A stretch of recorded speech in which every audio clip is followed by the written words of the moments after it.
اب حضرت عبدالرحمن بن عوف کہتے ہیں میرے جو انصار بھائی تھے مدینے کے وہ مجھے لے کر اپنے گھر آئے، کہا بھائی عبدالرحمن آؤ میں تمہیں مدینے کے بازار دکھاؤں، میں مدینے کے حالات تمہیں بتاؤں اور میری جائیداد تمہیں بتاؤں۔ لے کر کے آئے، نبی پاک صلی اللہ علیہ وسلم نے صرف منہ بولا بھائی ہے نا، ماں کا بیٹا تو نہیں تھا، حضور نے فرمایا کہ آج سے تمہارا بھائی ہے۔ تو مدینے کے وہ انصار صحابی حضرت عبدالرحمن بن عوف سے کہتے ہیں دیکھو مدینے میں میرے اتنے باغیچے ہیں، ان میں سے آدھے تمہارے آدھے میرے، میری دکانیں ہیں ان میں سے ایک دکان تمہاری ایک دکان میری، میرے گھر یہ ہیں آدھا گھر کا حصہ میرا آدھا تمہارا، حتیٰ کہ وہ یہاں تک آدھا آدھا کرتے گئے۔ مدینے کے وہ صحابی کہتے ہیں کہ آپ اجنبی ہیں، نئے آئے ہیں مدینے میں، لہٰذا تمہیں سیٹل ہونے میں ٹائم لگے، میری 2 بیویاں ہیں، میں نے نکاح کیا ہے، ایک بیوی کو میں طلاق دے دوں گا، عدت کے بعد تم اس سے نکاح کر لو۔ یعنی ہر چیز میں انہوں نے تقسیم کر دیا۔ حضرت عبدالرحمن بن عوف کہتے ہیں آپ مجھے اتنا سب کچھ نہ دیں، مجھے ایک کام کریں بازار لے چلے مدینے اور مجھے بازار کے معاملات دکھا دیں، اور اس کے بعد پھر تھوڑے سے مال کیپٹل کی ضرورت ہے، اس کے بعد پھر میں خود کھڑا ہو جاؤں گا۔ وہ صحابی حضرت عبدالرحمن بن عوف رضی اللہ تعالیٰ عنہ کا ہاتھ پکڑ کر مدینے کے بازاروں کا معائنہ کروایا، اور اس کے بعد بازار میں انہوں نے تجارت شروع کی۔ جانتے ہیں حضرت عبدالرحمن بن عوف یہ وہ صحابی ہیں جن کے پاس اللہ نے اتنی برکت دی کہ ان کے انتقال کے بعد ان کی بیویوں کو جو 8واں حصہ تقسیم کیا گیا تھا، 8واں حصہ، 4 بیویوں کے درمیان 8ویں حصے میں بھی ایک ایک حصہ جب بیوی کو دیا گیا تھا تو ایک ایک گھر بھر کر کے چاندی جمع کر دی گئی تھی وراثت میں۔ اس قدر اللہ تعالیٰ نے برکت عطا کی تھی۔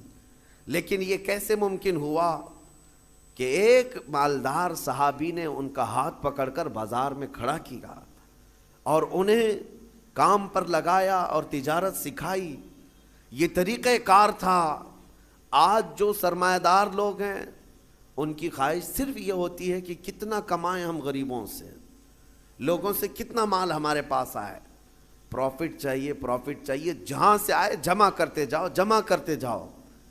کبھی یہ کیوں نہیں سوچتا کوئی کہ جن سے ہم نے خوب کمایا ہے ان پر ہم تھوڑا خرچ بھی کریں، ان کے مصالح کے لیے، ان کے کاموں کے لیے۔ ہم بڑے بڑے پونجی پتیاں جتنے ہیں ہمارے ملک میں تو وہ بڑے لوگ ہیں جو دنیا کے ٹاپ لیول پر آتے ہیں، ورلڈ کے سب سے مالدار لوگوں میں آتے ہیں، لیکن ان کا غریبوں میں حصہ کیا ہے؟ جا کر کے دیکھ لو، کچھ بھی نہیں ہوگا، بلکہ لوٹ مار کے علاوہ کچھ نہیں ہے، لوٹ کھسوٹ کے علاوہ کچھ نہیں ہے۔ یہ تو ہمارے گھروں میں لگنے والی بجلیوں کا اتنا خون چوستے ہیں، ہر جگہ پر تو یعنی جتنے بھی لوگ ہیں ان سے یہ پونجی پتی لوگ صرف کمانا جانتے ہیں، ریٹرن نہیں دینا چاہتے۔ جبکہ نظام مصطفیٰ یہ تھا، نظام مصطفیٰ یہ حضرت عثمان غنی رضی اللہ تعالیٰ عنہ بہت بڑے پیسے والے تھے۔ نبی پاک صلی اللہ تعالیٰ علیہ وسلم کے پاس جب کوئی حاجت مند آتا تو حضور حضرت عثمان کے پاس بھیجتے تھے، اور حضرت عثمان غنی یہ نہیں پوچھتے تھے کہ کس کام کے لیے چاہیے، کتنا چاہیے، نبی پاک صلی اللہ تعالیٰ علیہ وسلم کی طرف سے آیا ہے تو وہ اپنا سب کچھ اتنا دیتے تھے کہ وہ خود اپنے زمانے کا ایک بہت بڑا مالدار بن جاتا تھا۔ یہ نظام مصطفیٰ ہے۔ آج زکوٰۃ کا نظام پورا درہم برہم ہے، زکوٰۃ ہمارے ہاں نکالی جاتی ہے لیکن نظام ایسا درہم برہم ہے، کہیں جا کر کے زکوٰۃ کا پیسہ جام ہو جاتا ہے، مستحقین ویسے کے ویسے ہیں۔ ہمارے مسجدوں کے باہر مانگنے والوں کی تعداد سال بھر میں کبھی کم نہیں ہوتی، یا کچھ لوگ اگر پیشہ ور مانگتے ہیں تو انہیں روکنا چاہیے۔ میں یہ نہیں کہتا کہ وہ صرف اور صرف غریب مستحقی ہیں، ہو سکتا ہے کچھ لوگ پیشہ بنا لیے ہوں مانگنے کو، لیکن مسلمانوں کو ان تمام چیزوں کو روکنا چاہیے۔ اور ہماری زکوٰۃ کا جو نظام ہے، اللہ نے سب سے پہلے قرآن میں فرمایا انما الصدقات للفقراء والمساکین، سب سے پہلے زکوٰۃ کے مستحقین فقیر ہیں، مساکین ہیں۔ اور پھر یہ جو مدارس کا ہے، مدرسوں کو زکوٰۃ، ان کا نمبر قرآن پاک میں سب سے اخیر میں ہے۔ فی سبیل اللہ، یعنی جو اللہ کی راہ میں ہیں وہ طالب علم ہے. ہاں اگر وہ مستحق غریب ہے، فقیر ہے، تو ٹھیک ہے، وہ بھی نمبر 1 پر زکوٰۃ لے سکتا ہے. لیکن آج ہمارے لوگوں میں ایک ذہن میں یہ بات بیٹھی ہے کہ زکوٰۃ صرف اور صرف ایک جگہ جو مدرسوں کو دی جاتی یہی ہے، وہ ایک حصہ ہے. آپ ضرور دیں، جو مستحق ادارے ہیں وہ دین کا نظام چلا رہے ہیں ضرور دیں، لیکن آپ آس پاس کبھی نظر نہیں کرتے، اپنے ارد گرد نظر نہیں کرتے. قرآن پاک میں ان فقیروں کا ذکر کیا گیا ہے کہ جو شرم کے مارے تم سے مانگتے نہیں وہ حقیقت میں فقیر ہے. حیا کی وجہ سے تمہارے پاس ہاتھ نہیں پھیلاتے وہ حقیقت میں فقیر ہیں، اور ان کو دینے پر اللہ نے تمہارے بہت بڑے اجر کا وعدہ فرمایا. یہ احساس آپ کو خود کو ہونا چاہیے. میں آج ایک مثال دوں. نبی پاک صلی اللہ تعالیٰ علیہ وسلم کا جو نظام ہے، سیدنا عثمان غنی رضی اللہ تعالیٰ عنہ کا جو مال تھا، حیرت ہوتی ہے آج بھی مدینہ طیبہ میں حضرت عثمان غنی کا اکاؤنٹ چل رہا ہے، آج بھی ان کے بینک کا کھاتہ چل رہا ہے. 14 صدیاں گزر گئی، ان کے نام کی جائیداد آج بھی موجود ہے. ان کا باغیچہ، ان کا کنواں جو انہوں نے خرید کر کے وقف کیا. جس کے پاس مال ہے وہ اگر اپنے سرمائے کو ریٹرن قوم تک پیش کرتا ہے تو اس کا مطلب یہ نہیں ہے کہ اس کا سرمایہ کم ہو جائے گا. تاریخ کی سچائیاں بتا رہی ہیں 14 سینچریاں گزر گئی لیکن ان کے مال میں ابھی بھی کمی نہیں ہے. مدینہ طیبہ میں ان کے نام کی پوری ہوٹل بھی ہے، وقف عثمان بن عفان. حضرت عثمان غنی رضی اللہ تعالیٰ عنہ کے وقف کی ہوئی چیزیں آج بھی مدینہ میں موجود ہیں اور سرمایہ کما رہی ہیں، آج بھی کما رہی ہیں. مدینہ طیبہ میں جب حضور تشریف لائے حالات کیا تھے؟ ایک ہی کنواں تھا میٹھے پانی کا، اور وہ بھی یہودی کے قبضے میں تھا. وہ پانی بیچتا تھا تو پانی بیچا جاتا تھا. ظاہر سی بات ہے یہ استحصال آج بھی کچھ لوگ کرتے ہیں. جب ضرورت کی چیزیں نہیں ملتی مارکیٹ میں تو کچھ مالداروں کے پاس یہ چیزیں ہوتی ہیں اور وہ لوگوں کو جو 10 روپے کی وہ 100 روپے میں بیچتے رہتے ہیں. یہ احتکار اسلام میں ناجائز و حرام ہے. لوگوں کی مجبوری کا فائدہ اٹھانا. جب تمہارے لیے ضرورت تھی یہ 5 روپے کا ماسک جو ہے 50 روپے میں بھی بیچا جا رہا تھا کیونکہ اب لوگوں کو ضرورت تھی. تو لوگوں کی ضرورت کو دیکھ کر کے اس کا منافع بڑھا دینا اور لوگوں کی مجبوری کا فائدہ اٹھانا، اسلام اس کی کبھی اجازت نہیں دیتا. جب مدینہ طیبہ میں آئے ایک یہودی سب کو پانی بیچ رہا ہے، پینے کا پانی.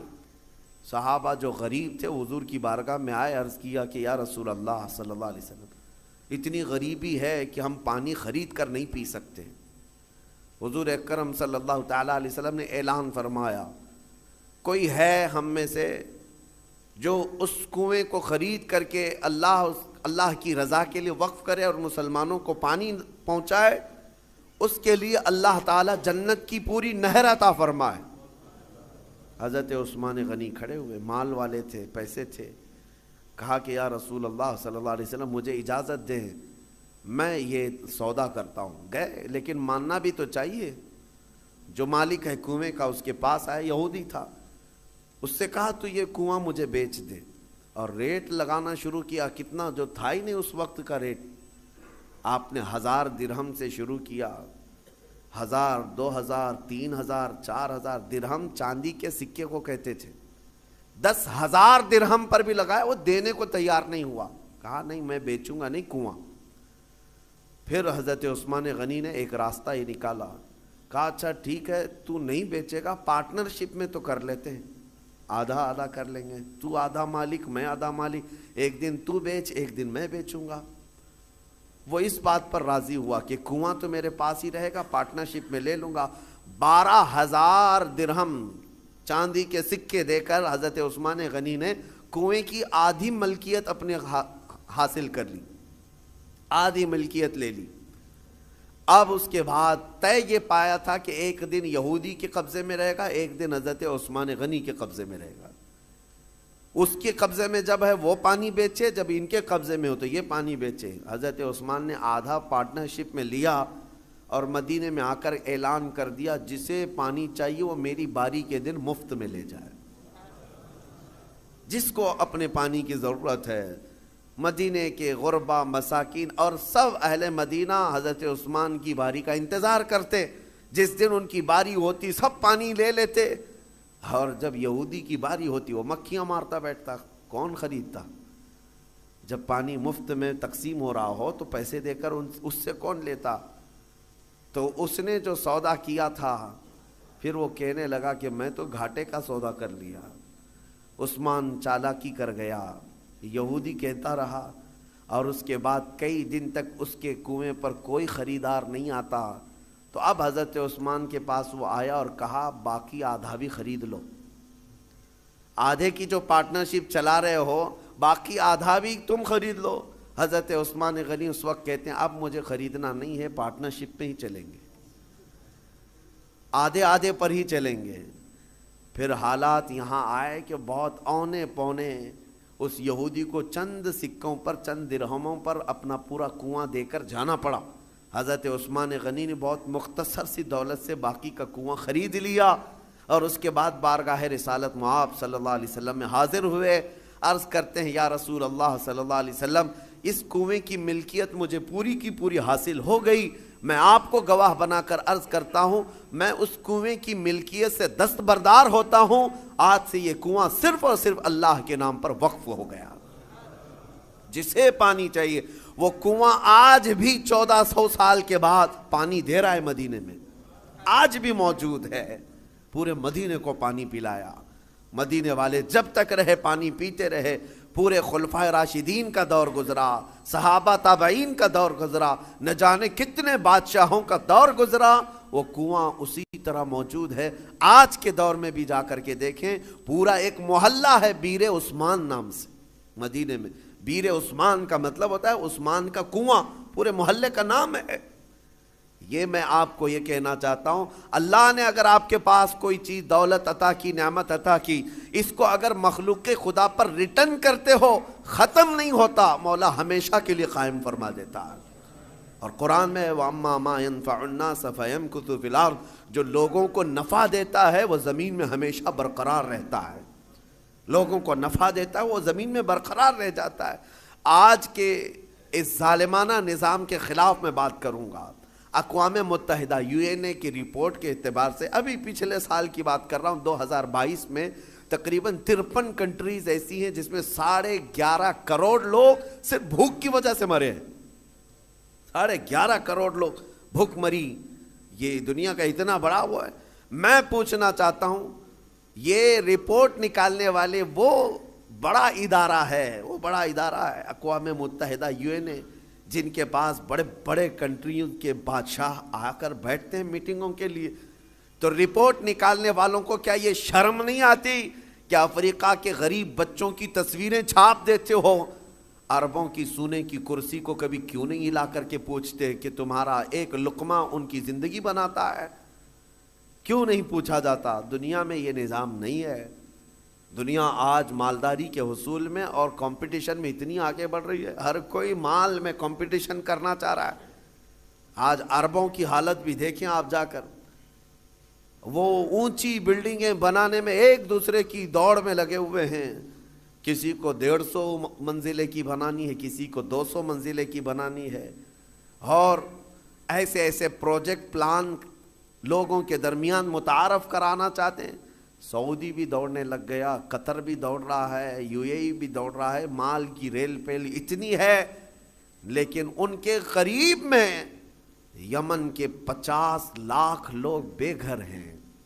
سیریا کے، شام کے، عراق کے، فلسطین کے بچے کھانا تو دور، بیماری میں دوا کی ایک گولی انہیں میسر نہیں ہے. وہ چھوٹی چھوٹی بیماریوں میں دم توڑ جاتے ہیں، مر جاتے ہیں. ہے تو امت مصطفیٰ. ان مالداروں سے سوال ضرور ہوگا. ان کے بغل میں، بلکہ ان کے سائے میں وہ تمام قومیں ہیں جو چیخ رہی ہیں، لیکن کسی کی چیخ ان کے کانوں تک نہیں آتی.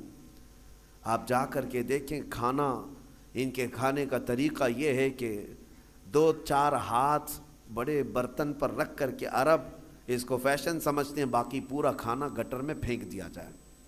پورا کا پورا بکرا بنایا جائے، 2-3 چمچ اس میں سے گوشت نکال کر کے باقی پھینک دیا جائے۔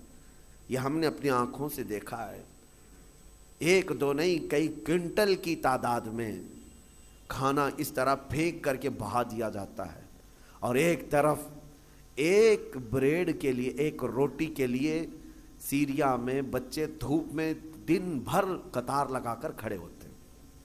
کوئی ریلیف بانٹنے والی تنظیم آتی ہے، اور جو لوگوں سے چندہ کر کے وہاں جا کر کے لوگوں کو خیرات کرنے والی کوئی تنظیم آتی ہے، ایک گاڑی آتی ہے تو بچے ایسے جھپٹ پڑتے ہیں جیسے چیل جھپٹتی۔ ہمارے ساتھ ہوا ہے، ہم بس لے کر کے عراق میں جائیں تو بس کا دروازہ کھولنا مشکل ہوتا ہے، بچے اس طرح سے پورے دروازے کو لٹک جاتے ہیں۔ اکثر تو ہمیں یہ ڈر لگتا تھا کہ کوئی بچہ ٹائر کے نیچے نہ آ جائے۔ ڈرائیور سے ہم بار بار کہتے بھی تھے کہ اتنے بچے ہیں، ایک بار بس کسی محلے میں چلی جائے تو 100-150 بچے 5 سال سے 7 سال کی عمر کے، دیکھو تو ان کے چہرے گلابی رنگت خوبصورت ہیں، لیکن الجھے بال، پھٹے کپڑے، اور ہمارے کپڑوں سے لپٹ جائیں، اور بانٹنے والا تھک جاتا ہے۔ مجھے یاد ہے 11ویں شریف کے موقع پر بکرے ذبح کر کے ہم نے اپنا نہیں پکایا، ان غربا اور مساکین کے جو ریفیوجی کیمپ تھے اس میں لے کر کے گئے۔ ایک ایک گوشت کا ٹکڑا 1.25 کلو کا ہوتا تھا، 1.25 کلو کا گوشت کا ٹکڑا ایک ایک کو تقسیم کیا جا رہا ہے، بچے اس طرح سے جھپٹ کر کے لیتے، اور میں نے دیکھا ہماری آنکھیں بھیگ گئی تھی۔ وہ جب گوشت کا ٹکڑا لے کر اپنی جھوپڑی میں جا رہے تھے تو چوم چوم کر کے آنکھوں کو لگا رہے ہیں، اور پکار پکار کر کے اپنی اماں سے کہہ رہے ہیں کہ گوشت آ گیا گھر میں، گوشت آ گیا گھر میں۔ یہ کیفیت ان ممالک کی میں بتا رہا ہوں جہاں امت مصطفیٰ آباد ہے۔ میرے عزیزو، یہ درد اس لیے کہہ رہا ہوں، ایک طرف سرمایہ دارانہ نظام ہے، اربوں کی پیسوں کی ریل پیل، دیکھو ان کو سونے کی کرسیاں بنانا ہے، سونے کی کموڈ بنانا ہے، ان کو لگژری گاڑیوں کا کلیکشن جمع کرنا ہے، اور کوئی امریکہ اور سپر پاور کنٹری کا کوئی بادشاہ آئے، کوئی بڑا لیڈر آئے تو اس کو سونے کی زنجیروں سے اور اس کو گفٹ سے بھر دینا ہے، لیکن ایک غریب کو 2 لقمے کھلانے کی ان کے اندر توفیق نہیں۔ یہ سارا مسئلہ صرف توفیق الہی سے ہے۔ اسی لیے رمضان المبارکہ میں ان لوگوں کا احساس کرو، اگر احساس نہیں ہے تو پھر جینے کا کوئی مقصد بھی نہیں ہے۔ احساس ہی سب سے بڑے ایمان کی طرف لے جاتا ہے۔ آپ کو یہ احساس ہونا چاہیے۔ میرے آقا صلی اللہ تعالیٰ علیہ وسلم نے حدیث میں فرمایا، من لم یہتم بامرنا فلیس منا، جو اس حال میں صبح کیا کہ میری امت کے بارے میں کچھ نہیں سوچا، وہ میری امت میں سے نہیں ہے، میری امت میں سے نہیں ہے۔ آج آپ تمامی حضرات سے بھی میں یہی کہوں گا، تمہارا اپنا روزہ، آپ کو پتہ ہے روزہ آپ بھوکے پیاسے رہتے ہیں، لیکن اس کے باوجود جب اجتماعی طور پر کہیں افطار ہو رہی ہو، مسجدوں میں جاؤ یا کہیں ایسی جگہوں پر جا کر افطار کرو جہاں دوسرے لوگ بھی ہوں، تمہارے افطار تو کرنا ہی ہے، لیکن اپنے ہاتھ سے اٹھا کر اپنے ایک بھائی کو کھجور بھی دے دیا، اس کے روزے کے برابر بھی آپ کو ثواب ہے۔ اللہ تبارک و تعالیٰ نے یہ نظام تمہارے لیے رکھا ہے۔ صحابہ اکرام فرماتے ہیں، ایک وقت وہ تھا رمضان کے روزے کے افطاری کا وقت قریب تھا، 70 صحابہ جو اصحاب صفہ میں ہیں نبی پاک کے حجرے کے باہر بیٹھے رہتے تھے۔ ایک دودھ کا پیالہ آیا ہے، چند کھجوریں آئی ہیں اور سب دسترخوان پہ ہیں، اور افطار کے لیے چند ہی لمحے باقی رہ گئے۔ نبی پاک صلی اللہ علیہ وسلم نے اپنے حجرے میں اندر دیکھا، حضرت عائشہ سے کہا کہ عائشہ باہر نظر کرو، کوئی باقی تو نہیں رہ گیا، کوئی مسافر، کوئی اجنبی تو نہیں ہے۔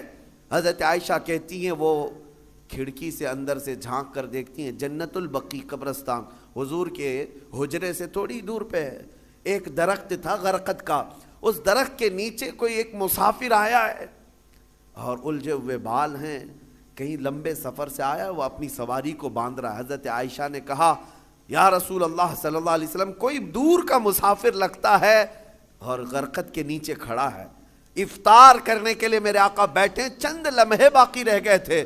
صحابہ کہتے ہیں حضور دسترخوان چھوڑ کر اٹھ گئے، میرے آقا دسترخوان چھوڑ کر اٹھ گئے اور چل کر کے گئے، اور جب اس کے پاس گئے تو اس سے پوچھا کہاں سے آئے، وہ بڑا لمبا سفر کر کے آیا تھا، اور حضور اکرم صلی اللہ تعالیٰ علیہ وسلم نے اس سے پوچھا کہ یہاں آنے کا مقصد کیا ہے، آنے والے نے کہا میں محمد صلی اللہ علیہ وسلم سے ملاقات کے لیے آیا ہوں، میں انہیں دیکھنے آیا ہوں۔ حضور نے ہاتھ پکڑ کر طلب کیا کہ چلو ہمارے ساتھ، اور حضور اکرم صلی اللہ تعالیٰ علیہ وسلم لا کر کے اس کو دسترخوان پر بٹھائے، اور جب دسترخوان پر بیٹھا ایک دودھ کا پیالہ تھا، حضور نے پیش کیا، وہ آیا ہوا مسافر پورا دودھ پی گیا۔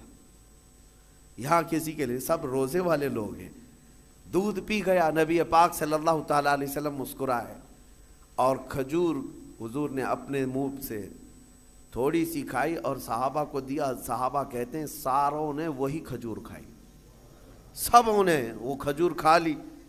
اب اس کے بعد وہ بندہ پوچھتا ہے محمد کہاں ہیں؟ جو آیا ہوا ہے وہ کہتا ہے محمد کہاں ہیں؟ نبی پاک صلی اللہ تعالیٰ علیہ وسلم نے اس وقت تک اسے احساس ہونے نہیں دیا میں اللہ کا رسول۔